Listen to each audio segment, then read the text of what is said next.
Hi everyone, thanks for joining. This is Dennis, and it's been a little while, but I'm back and here to talk today about some of my Micro Four Thirds cameras. I'll be talking about the Olympus EPL9, which I've got here and I've had for a while, and its new sibling, the EP7.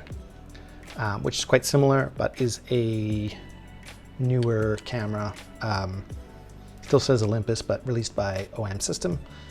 And yeah, I'll be doing some comparisons between these two and why I chose to get this new one over the one I already had. So, you know, why in general do I have Micro Four Thirds cameras, other than I have too many cameras already and I always get more.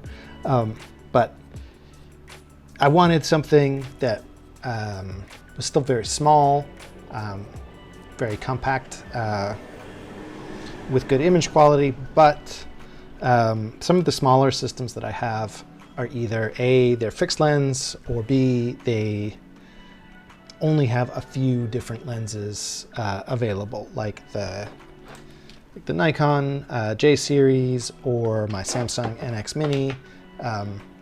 Those are interchangeable, but there's not a ton of lenses available. I don't think either of those have a hot shoe. They're just a little more casual cameras. So I wanted something that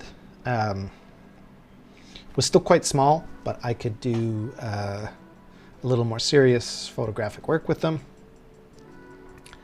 And yeah, I'll take you through the details of all of that. So why did I get this camera? Especially when I already had the EPL9. I collect cameras, so that's a reason in and of itself. And it's a nice looking camera, but it's a good chunk newer than the EPL9, and you know, the specifications are better in a few key areas. So one, this is a 20 megapixel sensor, where the EPL9 was 16. Two, this has better image stabilization. This has a proper 5-axis in-body image stabilization. I think the EPL9 has stabilization, but it's like 3-axis, so it's, I guess, just not as good. This has better autofocus, and also significantly, it's like 50 grams lighter. So for somebody who is completely obsessed with the weight of things, this camera is both a little more powerful and lighter than the old one. So it seemed to me like it was a pretty straightforward upgrade.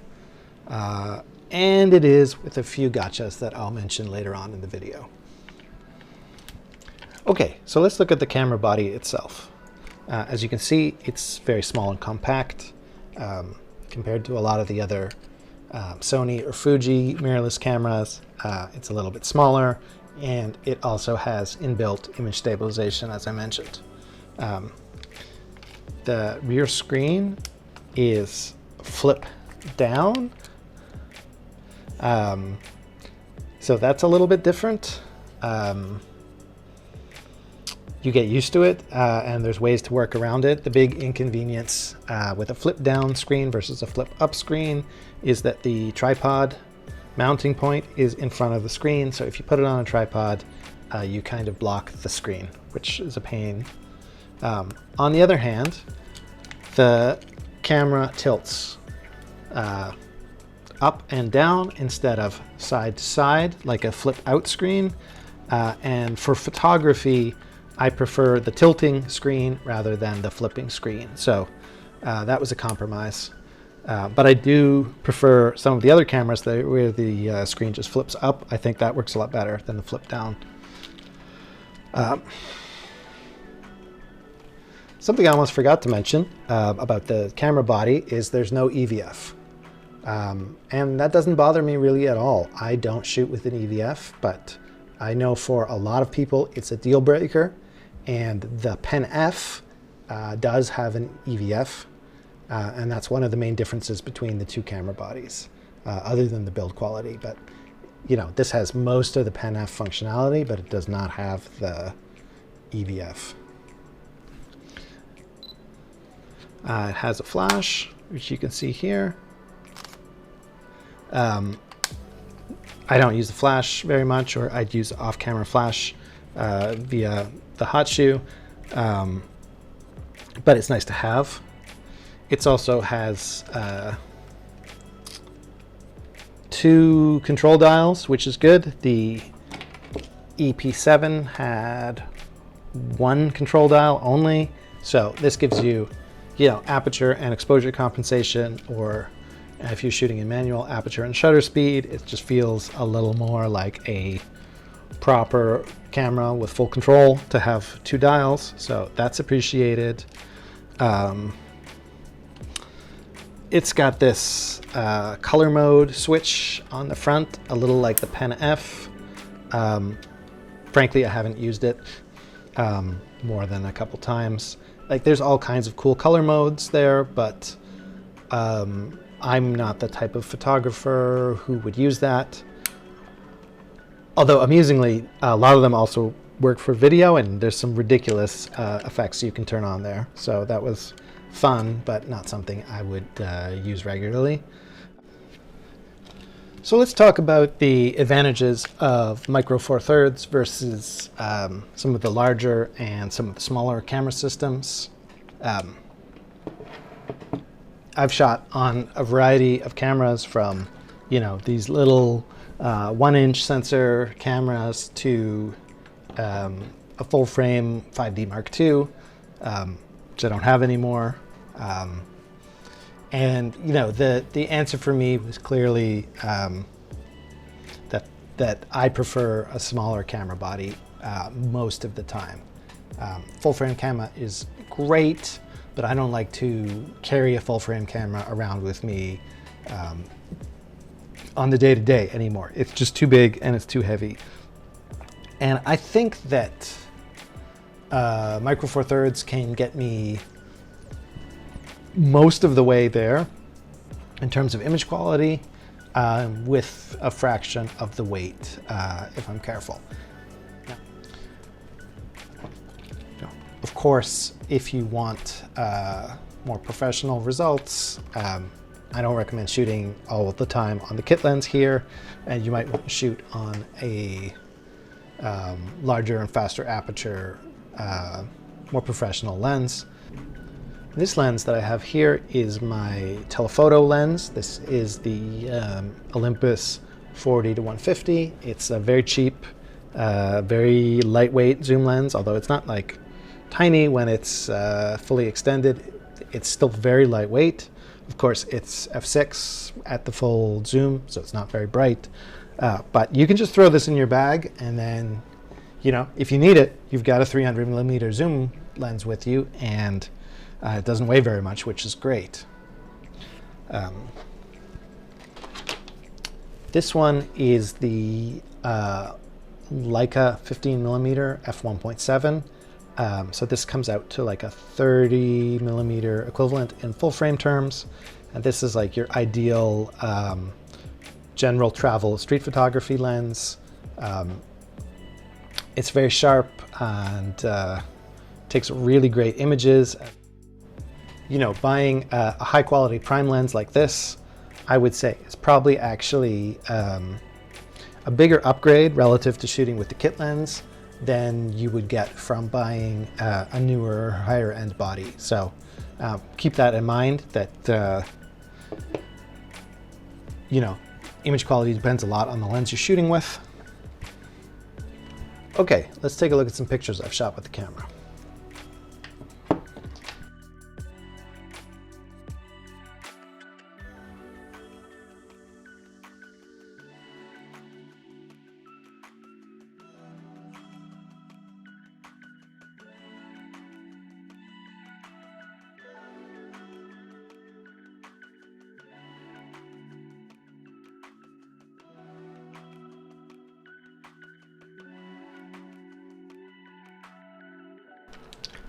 when shooting with a longer lens, the camera body can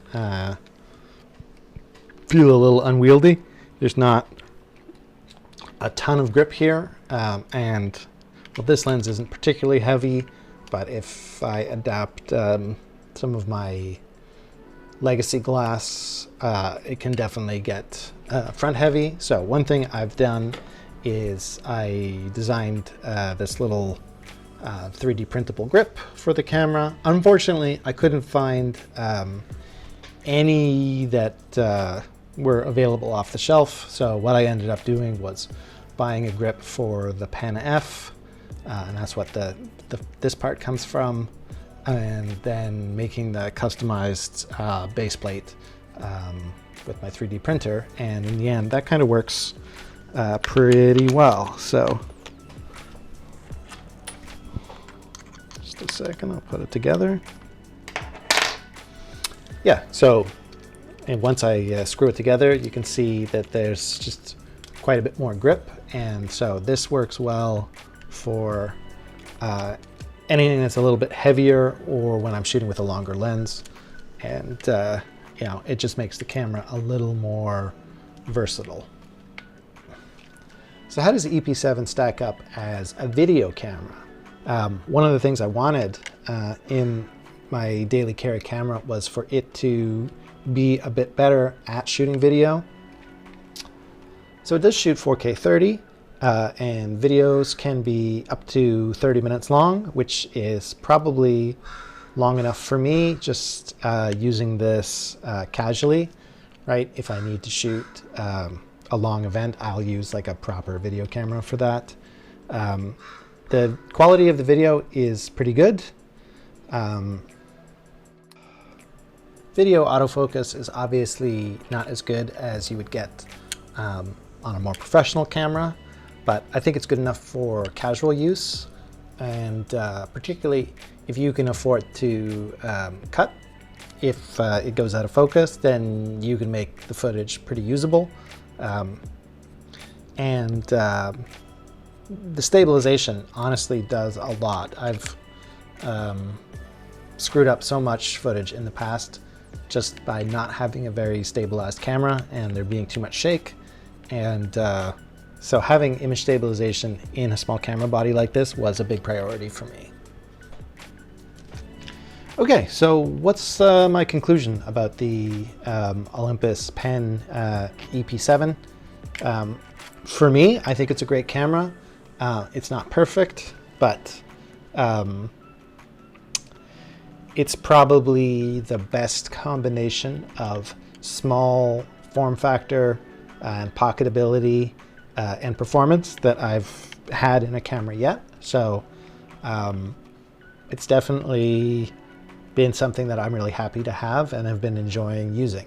The camera looks good, it's convenient, the images I shoot with it usually come out pretty great.